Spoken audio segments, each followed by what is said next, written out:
Hello everyone, see you again with the basic of English. Episode 4 is talk about how to write name การเรียนพื้นฐานภาษาอังกฤษซึ่งว่ามาฮอดตอนที่ 4 แล้วเนาะ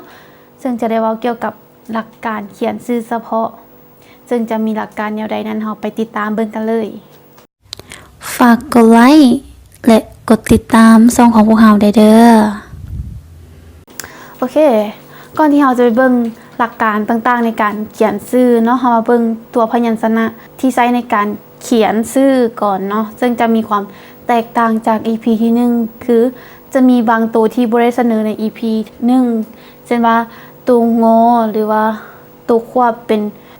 หอวอหอนอสิเนาะก็จะได้มาเสนอใน EP นี้เนาะโอเคเรามาเริ่มกันที่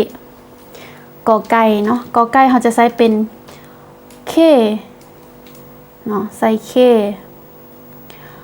ขอไข่ขอควายจะใช้เป็น KH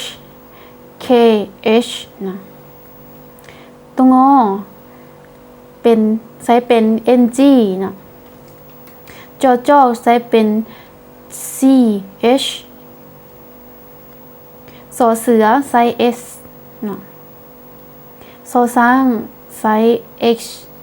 ยอยุงหรือยอยาใช้เป็น Y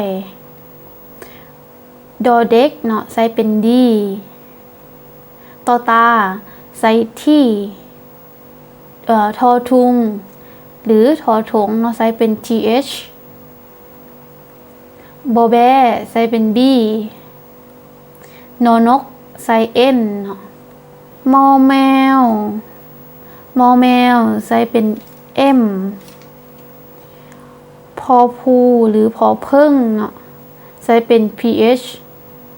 ปอปลาใช้ P ฟอฝนหรือฟอไฟใช้เป็น F หอห้านหรือหอเฮือนใช้เป็น H วอวีใช้ V เนาะใช้ตัว V ลอลิงแทนด้วย L รอเนาะใช้เป็น R หนอใช้แทนด้วย N หมอแทนด้วย M หอวอแทนด้วย V หอรอแทนด้วย L หองอ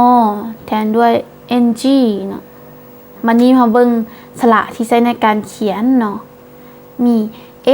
เทียบเป็นสระอาและสระอะ I เทียบเป็นสระอิ Y เทียบเป็นสระอี O เทียบเป็นสระโอ AY เทียบเป็นสระไอ EO เทียบเป็นสระ L AE เทียบเป็นสระ A ในกรณีที่มีจำเม็ดทางท้ายหมายความว่าเราสามารถนำพยัญชนะมาเติมเข้าทางท้ายได้สมมุติว่า AE เป็นสระ A เมื่อเราเติมพยัญชนะเติม N เข้าไปทางท้ายเนาะจะเป็นสระ A เนาะ AE N จะเป็นสระแอน E เทียบเป็นสระ A ในกรณีมี3เม็ดแบบนี้ก็แสดงว่าสามารถเติมพยัญชนะเข้าไปเพิ่มได้เนาะ EA เทียบเป็นสระIEN หรือ IAN จะเทียบเป็นสระเอียน EUA เทียบเป็นสระเอือและมี3เม็ดทางท้ายแบบนี้ก็สามารถเติมพยัญชนะเข้าไปเพิ่มได้เนาะมีสระเอือนสระเอื่อมจังซี่เนาะเติมเข้าไปได้เป็น M หรือเป็น N UA เทียบเป็นตัววเนาะมี3เม็ดแบบนี้ก็สามารถเติมเข้าไปได้เนาะเป็นจะให้มันเป็นสระอวนก็เพียงแต่เติมตัว N เข้าไปหรือว่าสระอวงกับเปลี่ยนเป็น M เข้าไปเนาะ OUA เทียบเป็นสระอัว ANH เทียบเป็นสระอัน AI เทียบเป็นสระหาย IA เทียบเป็นสระเอีย ANG เทียบเป็นสระอัง IU เทียบเป็นสระอือ OU เทียบเป็นสระอุหรือสระอู OR เทียบเป็นตัวอเนาะบัดนี้มาเบิ่งหลักการเขียนชื่อเนาะบัดนี้เขียนชื่อห้องเองหรือว่าเขียนชื่อเอิ้นต่างๆของคนจังซี่หลักการเขียนเป็นเพียงง่ายๆคือเพียงแต่เฮานำพยัญชนะและสระเนาะมาผสมกันและคำขึ้นต้นต้องเป็น